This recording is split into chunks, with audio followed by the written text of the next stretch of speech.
শুভেচ্ছা। দেশের সংবাদে স্বাগত জানাচ্ছি সুমাইয়া সাজ্জাদ। শুরুতেই সংবাদ শিরোনাম। বিদ্রোহী প্রার্থীদের বিষয়ে সাংগঠনিকভাবে সিদ্ধান্ত নেওয়া হচ্ছে জানালেন সালাউদ্দিন আহমেদ। এদিকে হাসনাতের আসনে বিএনপির প্রার্থী ঋণ খেলাপি পারবেন না নির্বাচন করতে। জানাবো চাঁদাবাজদের ঘুম অলরেডি হারাম হয়ে গেছে বলেছেন হাসনাত আব্দুল্লাহ। অন্যদিকে প্রশাসন নিরপেক্ষ ভূমিকা পালন না করলে নির্বাচন প্রশ্নবিদ্ধ হবে বলেছে খেলাফত মজলিস। এদিকে লুটেরা সিন্ডিকেট জনগণের দুর্ভোগকে ব্যবসায় পরিণত করেছে, বিক্ষোভ সমাবেশে বলেছে সিপিবি। 24 ঘন্টার মধ্যে মোছাব্বিরের খুনিদের গ্রেপ্তার না করলে কঠোর কর্মসূচি হুঁশিয়ারি স্বেচ্ছাসেবক দলের। এবং সর্বশেষ জানাবো এলপিজি ব্যবসায়ীদের ধর্মঘট প্রত্যাহার। শুনছিলেন গুরুত্বপূর্ণ আপডেট বাংলা সংবাদের শিরোনাম, এবার বিস্তারিত। বিদ্রোহী প্রার্থীদের বিষয়ে সাংগঠনিকভাবে সিদ্ধান্ত নেওয়া হচ্ছে বলেছেন সালাউদ্দিন আহমেদ। আসন্ন ত্রয়োদশ জাতীয় সংসদ নির্বাচন উপলক্ষে বিএনপির মনোনয়ন বঞ্চিত ও বিদ্রোহী প্রার্থীদের বিষয়ে সাংগঠনিকভাবে সিদ্ধান্ত নেওয়া হচ্ছে বলে জানিয়েছেন দলটির স্থায়ী কমিটির সদস্য সালাউদ্দিন আহমেদ। তিনি বলেন, বিএনপির বিদ্রোহী প্রার্থীদের বিষয়ে আমরা সাংগঠনিকভাবে পদক্ষেপ নিয়েছি, অনেক ক্ষেত্রে তাদেরকে ডেকে বোঝানোরও চেষ্টা করেছি। বৃহস্পতিবার সকালে রাজধানীর গুলশানের দলের রাজনৈতিক কার্যালয়ের সামনে সাংবাদিকদের সঙ্গে কথা বলার সময় তিনি এই মন্তব্য করেন। সাংবাদিকদের এক প্রশ্নের জবাবে সালাউদ্দিন আহমেদ বলেন, বৃহৎ একটি রাজনৈতিক দলের অনেক প্রার্থী থাকে যারা মনোনয়নের প্রত্যাশা রাখে, অনেক সময় তারা প্রত্যাশা অনুযায়ী মনোনয়ন পাননি, কিন্তু সংসদে বহুপাক্ষিক প্রতিনিধিত্ব নিশ্চিত করার জন্য অনেক যোগ্য প্রার্থীকেও আমাদের বঞ্চিত করতে হয়। তাই তাদের মনোনীত মনোমত বিষয়গুলো মোকাবেলায় কিছু সাংগঠনিক ব্যবস্থা নেওয়া হয়েছে। কিছু ক্ষেত্রে আমরা তাদের বুঝিয়ে শান্ত রাখার চেষ্টা করছি। আশা করি এসব বিষয় খুব শীঘ্রই মীমাংসা হবে। তিনি আরো বলেন, দলের ভারপ্রাপ্ত চেয়ারম্যান তারেক রহমানের উত্তর অঞ্চলের সফরে কোনো ধরনের আচরণবিধি লঙ্ঘন হবে না। শহীদদের প্রতি বিলম্বিত শ্রদ্ধা নিবেদন এবং তাদের কবর জিয়ারত জাতির প্রত্যাশা। গণ অভ্যুত্থানের শহীদদের চেতনাকে উজ্জীবিত করতে তার সেখানে যাওয়া প্রয়োজন। এখানে কোনো নির্বাচন আচরণবিধি লঙ্ঘনের বিষয় নেই। হাসনাতের আসনে বিএনপির প্রার্থী ঋণ খেলাপি পারবেন না নির্বাচন করতে। কুমিল্লা 4 আসনে বিএনপির মনোনীত প্রার্থী মঞ্জুরুল আহসান মুন্সি ঋণ খেলাপি হওয়ায় নির্বাচন করতে পারবেন না বলে জানিয়েছেন আইনজীবীরা। ঋণ খেলাপির তালিকা থেকে তাকে বাদ দিতে হাইকোর্টের দেওয়া আদেশ বৃহস্পতিবার 8 জানুয়ারি স্থগিত করেছেন চেম্বার আদালত। এতে ঋণ খেলাপি হিসেবেই থাকছেন মঞ্জুরুল আহসান মুন্সি। রিটার্নিং কর্মকর্তার কার্যালয়ের মনোনয়নপত্র যাচাই বাছাইয়ে কুমিল্লা 11টি সংসদীয় আসনে 76 জনের মনোনয়নপত্র বৈধ হিসেবে ঘোষণা করা হয়েছিল। এর মধ্যে মঞ্জুরুল আহসান মুন্সির মনোনয়নপত্র সেদিন 3 জানুয়ারি বৈধ ঘোষণা করা হয়। যদিও তার প্রতিদ্বন্দ্বী প্রার্থী এনসিপির মনোনীত হাসনাত আব্দুল্লাহ আপত্তি জানিয়েছিলেন। হাসনাত আব্দুল্লাহকে জামায়াতের নেতৃত্বাধীন 11 দলীয় জোট সমর্থন দিয়েছে। এর মধ্যেই ঋণ খেলাপির তালিকায় মঞ্জুরুল আহসান মুন্সির নাম উঠে আসে, তবে সেই তালিকা স্থগিত করে দিয়েছিল হাইকোর্ট। পরে এই আদেশ স্থগিতে চেম্বার আদালতে আবেদন করে প্রিমিয়াম ব্যাংক কর্তৃপক্ষ। বৃহস্পতিবার হাইকোর্টের দেয়া সেই আদেশ স্থগিত করলেন চেম্বার আদালত।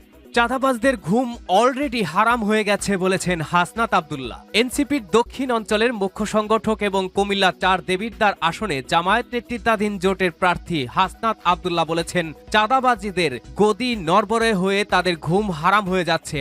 আমরা শহীদ ওসমান হাদির স্বপ্ন ইনসাফের বাংলাদেশ বিনির্মাণে কাজ করছি। মানুষ আমাদেরকে ইতিবাচক হিসাবে দেখছে। এতে চাঁদাবাজদের ঘুম অলরেডি হারাম হয়ে গেছে, যেহেতু তারা বুঝে গেছে তাদের গদি নড়ে যাচ্ছে। এই কারণে তারা এখন ভয় ভীতি দেখানো শুরু করেছে। তিনি আরো বলেন, দেখবেন বড় বোয়াল মাছের যখন পুকুরের সব মাছ ধরে খাওয়া শেষ হয়ে যায় তখন তার লেজের মধ্যে কামড় দেয়। এই লেজের কামড় কিন্তু অন্য মাছ দেয় না, সে নিজেই নিজের লেজে কামড় দেয়। দেখবেন বড় বড় হোমরা চোমরারা এখন তাদের নিজেদের লেজের মধ্যে কামড়া কামড়ি শুরু করে দিয়েছে। বৃহস্পতিবার 8 জানুয়ারি দুপুরে কুমিল্লা দেবিদ্বার উপজেলার গোনাইঘরা এলাকায় আগ্রাসন বিরোধী পদযাত্রায় তিনি এসব কথা বলেন।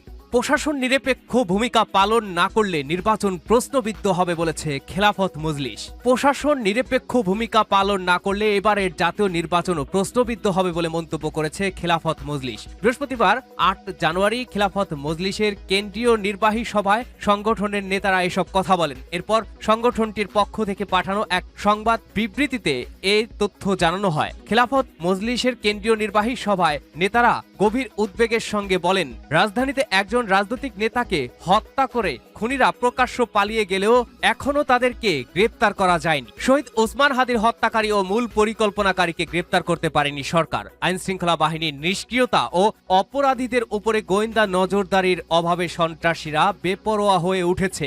জাতীয় নির্বাচনকে প্রশ্নবিদ্ধ করতে অপশক্তি মাঠে নেমেছে। ভোট গ্রহণের দিন যত ঘনিয়ে আসছে একটি বিশেষ দলের প্রতি প্রশাসনের ঝোঁক বাড়ছে। এতে সুষ্ঠু নির্বাচনী পরিবেশ বিনষ্ট এবং প্রশাসনের নিরপেক্ষতা প্রশ্নবিদ্ধ হচ্ছে। বৈঠকে নেতারা সরকারের প্রতি জোর দাবি জানিয়ে বলেন, নির্বাচনী লেভেল প্লেইং ফিল্ড প্রস্তুত, অবিলম্বে আইন শৃঙ্খলা বাহিনীর টহল, অস্ত্র উদ্ধার ও সাঁড়াশি অভিযান জোরদার করতে হবে। খুনি ও ফ্যাসিবাদী অপশক্তির সব ষড়যন্ত্র নস্যাৎ করে দিতে হবে। উৎসব মুখর নির্বাচনী পরিবেশ তৈরিতে সন্ত্রাস ও চাঁদাবাজি নির্মূল করতে হবে। লুটেরা সিন্ডিকেট জনগণের দুর্ভোগকে ব্যবসায় পরিণত করেছে বলল সিপিবি। জনগণের দুর্ভোগকে লুটেরা সিন্ডিকেট ব্যবসায় পরিণত করেছে বলে মন্তব্য করেছেন বাংলাদেশে কমিউনিস্ট পার্টি সিপিবির নেতারা। বৃহস্পতিবার কারওয়ান বাজারের তিতাস গ্যাস কার্যালয়ের সামনে সিপিবি ঢাকা মহানগর উত্তর আয়োজিত গ্যাস সমস্যার সমাধান ও গ্যাস সিলিন্ডারের নৈরাজ্য দূর করার দাবিতে করা বিক্ষোভ সমাবেশ থেকে বক্তারা এসব কথা বলেন। সিপিবি সভাপতি সাজ্জাদ জহির চন্দন বলেন, রাজধানী ঢাকা সহ সারা দেশে পাইপলাইনের গ্যাস সরবরাহ দীর্ঘদিন ধরে ভয়াবহ সংকট চলছে। ঢাকা মহানগরীর বিভিন্ন এলাকায় 24 ঘন্টা গ্যাস সরবরাহ না থাকায় জনজীবন দারুণভাবে বিপর্যস্ত হয়ে পড়েছে। ইন্টারিম সরকার জনগণের দুর্ভোগকে কোনো আমলেই নিচ্ছে না। সিলিন্ডার গ্যাস নিয়ে সিন্ডিকেট ব্যবসা করছে, জনগণের দুর্ভোগকে এরা ব্যবসায় পরিণত করছে। আমরা মনে করি এটি একটি পরিকল্পিত সংকট। এই সিন্ডিকেট না ভাঙলে জনগণের ভাগ্য বদল হবে না। এর বিরুদ্ধে আমাদের দুর্বার লড়াই গড়ে তুলতে হবে। ব্যবসায়ী সিন্ডিকেট লুটেরা ব্যবসায়ীদের স্বার্থেই দায়িত্ব পালন করছে বলে দাবি করেছেন সিপিবির সাবেক সাধারণ সম্পাদক রুহিন হোসেন প্রিন্স। তিনি বলেন, ব্যবসায়ী ও লুটেরাদের লক্ষ্য হলো সরবরাহ ঠিকমতো না রাখা, যাতে তারা বিদেশ থেকে গ্যাস এনে বেশি দামে বিক্রি করতে পারে। এ সময় এলপিজি গ্যাস সিলিন্ডারের উৎপাদনের পরিমাণ বাড়ানোর দাবি জানান তিনি।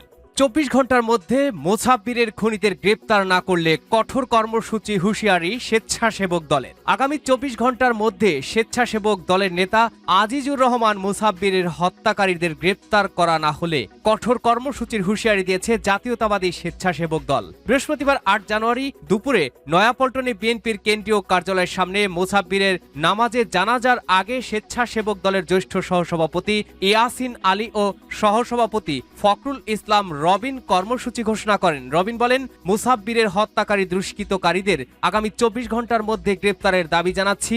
শনিবার ঢাকা মহানগর সহ সারা দেশে মহানগর ও জেলায় বিক্ষোভ কর্মসূচি ঘোষণা করছি। এর মধ্যে মুসাব্বিরের হত্যাকারীদের গ্রেপ্তার করা না হলে স্বেচ্ছাসেবক দল কঠোর কর্মসূচি দিতে বাধ্য হবে। এলপিজি ব্যবসায়ীদের ধর্মঘট প্রত্যাহার। সারা দেশে এলপিজি বিপণন ও সরবরাহে ঘোষিত অনির্দিষ্টকালের ধর্মঘট প্রত্যাহার করেছেন ব্যবসায়ীরা। বাংলাদেশ এনার্জি রেগুলেটরি কমিশনের বিইআরসির কার্যালয়ে বৃহস্পতিবার অনুষ্ঠিত এক বৈঠকে অংশ নেওয়ার পর এলপি গ্যাস ব্যবসায়ী সমবায় সমিতির সভাপতি মোহাম্মদ সেলিম খান সাংবাদিকদের এই সিদ্ধান্তের কথা জানান। বৈঠকে সংগঠনটির নেতারা 3টি দাবি উত্থাপন করেন। সেগুলো হচ্ছে, বাংলাদেশে চলমান প্রশাসনিক অভিযান বন্ধ করা, বিতরণকারী ও খুচরা বিক্রেতাদের চার্জ বৃদ্ধি করা এবং নিরবিচ্ছিন্ন সরবরাহ নিশ্চিত করা। চার্জ বাড়াতে আইনগত পদক্ষেপ নেওয়ার বিষয়ে বৈঠকে বিইআরসি চেয়ারম্যান জালাল আহমেদ ব্যবসায়ীদের আশ্বস্ত করেন এবং চলমান অভিযানের বিষয়ে তারা প্রশাসনের সঙ্গে কথা বলবেন। প্রসঙ্গত, বৈঠকে উত্থাপিত 3 দাবিতে গতকাল বুধবার রাতে বাংলাদেশ এলপিজি সরবরাহ বিক্রি বন্ধের ঘোষণা দেয় এলপিজি গ্যাস ব্যবসায়ী সমবায় সমিতি। তাতে আজ বৃহস্পতিবার সারা দেশে এলপি গ্যাসের চরম সংকট দেখা দেয়।